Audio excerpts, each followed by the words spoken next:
मेरे सभी साथियों को मेरी तरफ से जय सतनाम। दोस्तों, बाबा गुरु घासीदास जी के बारे में तो बहुत सी अच्छी किताब है और बहुत ही अच्छा तर्क लगा लगा के लोग लिखे हैं, तो उसी में से कुछ है।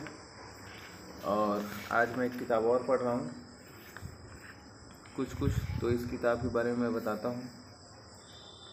तो मेरे वीडियो को पूरा अंत तक देखें कि क्या लिखा है, और आज बाबा गुरु घासीदास के बारे में कुछ और अलग जानकारी मिल जाए तो बताता हूँ आप लोगों को। छत्तीसगढ़ में बाबा गुरु घासीदास जी सतनाम पंथ के प्रवर्तक हैं, या तो बोला जाए तो संस्थापक हैं। छत्तीसगढ़ में सतनाम पंथ के प्रवर्तक बाबा गुरु घासीदास हुए। उन्हें इस पंथ की स्थापना की प्रेरणा बाराबंकी शाखा के जगजीवन दास से मिली थी। वो इस किताब में बता रहे हैं, तो इस किताब के साथ बता रहे हैं। उनका जन्म 18 दिसंबर 1756 ईसा को रायपुर जिले के बलौदा बाजार तहसील के अंतर्गत वनों और पहाड़ियों की गोद में स्थित ग्राम गिरौदपुरी में हुआ था। इसके पिता का नाम महबूदास और माता का नाम अमरावती बाई था। रायपुर जिले के गजेटियार में उनका जन्म 1770 लिखा हुआ है। वहाँ पे बाबा जी का जन्म वहाँ पे 1770 लिखा है, ऐसा बताया जा रहा है इस पुस्तक के हिसाब से। और महबूदास के 5 पुत्र थे। गुरु घासीदास जी उनके मंझले पुत्र थे। गुरु घासीदास जी का विवाह अंजोर दास की कन्या सफरा देवी से हुआ। गुरु घासीदास जी का जन्म अत्यंत गरीब परिवार में हुआ। गुरु बाबा घासीदास जी का जन्म जिस समय हुआ, उस समय छत्तीसगढ़ में सामाजिक, आर्थिक, राजनीतिक स्थिति पूरा अस्त व्यस्त था। उस समय के वैष्णव और कबीर पंथ, जिनका प्रभाव पूरे छत्तीसगढ़ में अत्यधिक था, अपनी ऐतिहासिक भूमिका को समाप्त कर जातिगत व्यवस्था और नीति के विरुद्ध कार्य करने लगे थे।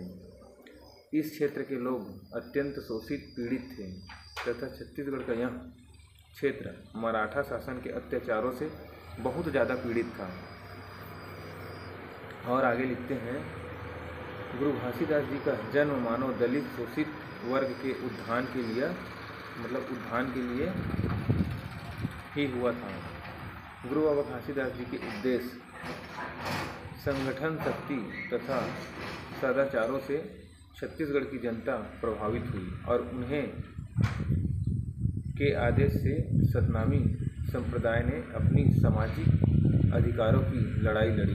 गुरु घासीदास जी अपनी विभिन्न स्थिति के कारण शिक्षा दीक्षा ग्रहण नहीं कर सके, किंतु उसमें इतना प्रतिभा कूट के भरी हुई थी। और आगे लिखते हैं, मिस्टर चीजम के अनुसार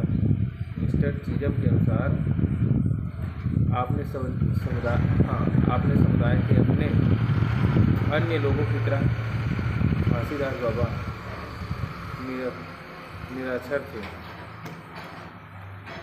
गुरु घासीदास बाबा जब छोटे थे, बोला जाए तो बाबा गुरु घासीदास जी उतना पढ़े लिखे नहीं थे। गुरु बाबा घासीदास जब छोटे थे तो तब वे अपने भाई के साथ जगन्नाथपुरी की तीर्थ यात्रा के लिए निकले थे, किंतु सारंगगढ़ से ही सतनाम का जाप करते हुए बाबा जी अपने गांव गिरौदपुरी वापस लौट गए। इसका उल्लेख अंगल अभिलेखों में है, कोई दूसरा पुस्तक में, उसके बारे में कभी और बताएंगे।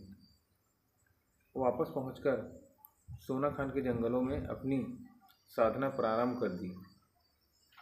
अपने भाइयों के साथ जगन्नाथपुरी जा रहा था। उसके बाद वो वापस आ गए और वापस आने के बाद में सोना खान के जंगल में वो साधना के लिए बैठ गए। तो ग्राम विरोधपुरी के तेंदु वृक्ष के नीचे यह बैठा करते थे।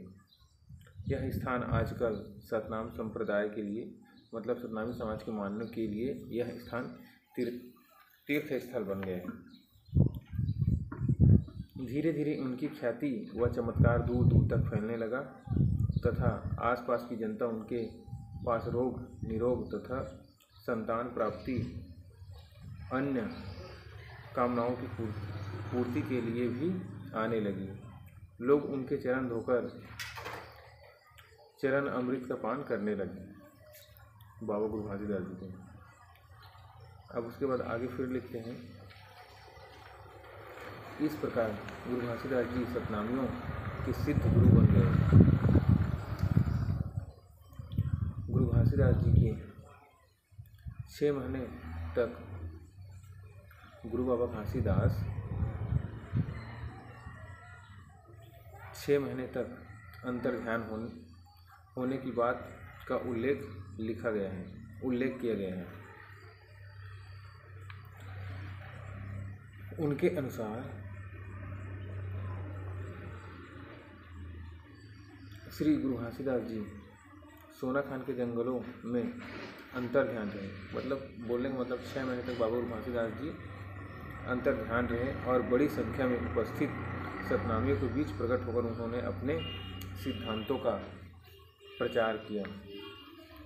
उनके उपदेशों को सतनामी लोग वेद काव्य मानने लगे।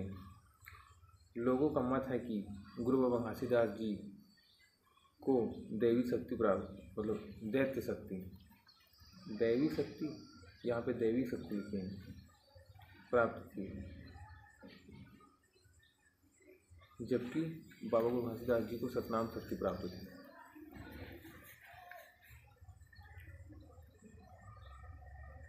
गुरु घासीदास जी ने लोगों को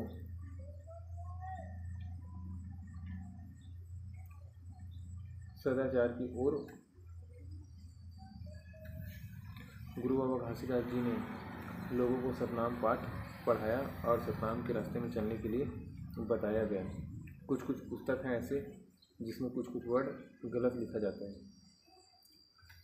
अब उसके बाद आगे लिखते हैं, उन्होंने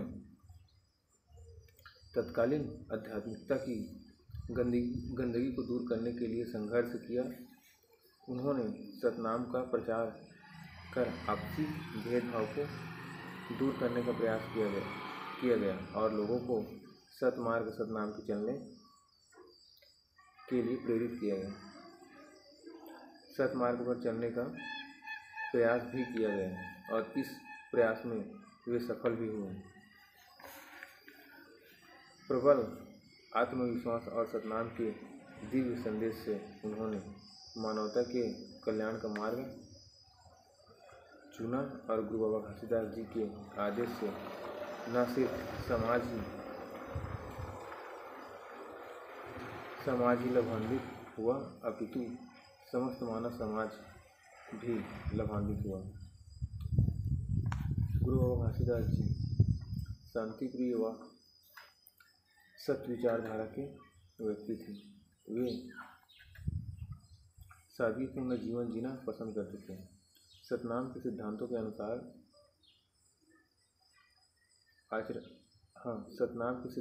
अनुसार आचरण करते थे और अपने पवित्र जीवन तथा मानव के प्रति सद्भाव रखने के कारण वे सर्वत्र आदर के पात्र बने। उनकी प्रसिद्धि इतनी बढ़ गई कि लोगों के सैकड़ों की तादाद में उनके पास आकर सतनाम की शिक्षा दीक्षा लेने लगे। गुरु घासीदास जी के जो मानने वाले लोग हैं उन्हें अपने